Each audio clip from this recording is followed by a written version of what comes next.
गहू आणि तांदूळ या धान्यांविषयी माहिती घेतल्यानंतर आज आपण एकदम महत्त्वाच्या विषयावर बोलणार आहोत, ते म्हणजे मिलेट्सपैकी ज्वारी, बाजरी आणि नाचणी या धान्यांचे गुणधर्म आपण आजच्या व्हिडिओमध्ये बघणार आहोत। नमस्कार, मी doctor Swati Nalage, co-founder and director Atreya Ayurveda and Panchakarma clinic. खूप जण गव्हाच्या ऐवजी ज्वारी किंवा बाजरी हे प्रिफर करतात। आज आपण पहिले ज्वारीचे गुण बघूयात। ज्वारी ही वृक्ष म्हणजे शरीरात कोरडेपणा निर्माण करणारी आहे, तसेच ती लघु म्हणजे पचायला हलकी तर आहेच, तसेच ज्वारी खाल्ल्यानंतर शरीरामध्ये सुद्धा हलकेपणा येतो।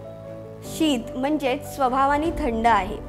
ज्वारी ही कफ आणि पित्त कमी करणारी आहे, त्यामुळे जर पित्ताचे आजार असतील किंवा कफ दोष शरीरामध्ये वाढलेला असेल तर तुम्ही ज्वारीचा उपयोग जेवणामध्ये करू शकता।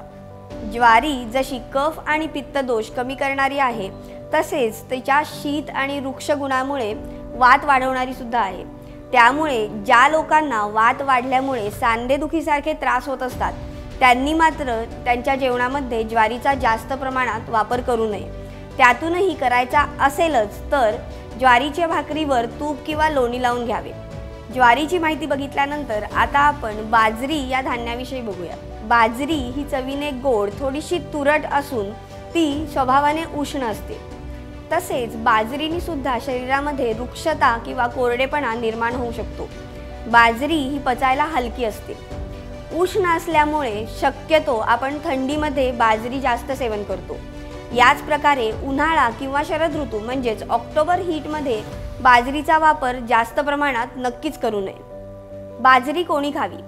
ज्या लोकांना कफाचे आजार आहेत किंवा ज्यांचा मेद म्हणजेच वजन वाढलेले आहे अशा लोकांनी, तसेच नुकतेच डिलिव्हरी झालेल्या स्त्रियांनी त्यांना व्यवस्थित दूध येण्याकरता बाजरीचा आहारात नक्कीच समावेश करावा।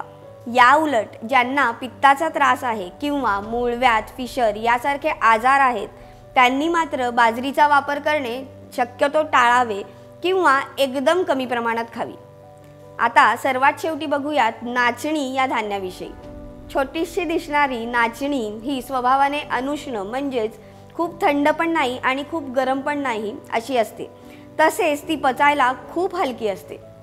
या सगळ्या गुणांमुळे नाचणी बल्य म्हणजे शरीरातील ताकद वाढवणारी तर असतेच, त्याचबरोबर ती शरीराचे तर्पण करणारी पण असते।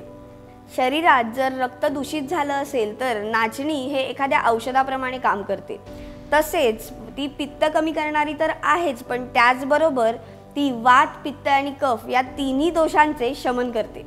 गहू, ज्वारी, बाजरी, नाचणी या सगळ्यांविषयी आता तुम्ही ऐकल्यानंतर तुम्हाला ही धान्य कोणी, कधी आणि कशी खावीत याविषयी कल्पना नक्कीच आली असेल। या सगळ्या माहितीचा फायदा तुम्हाला नक्कीच झाला असेल अशी मी आशा करते। धन्यवाद।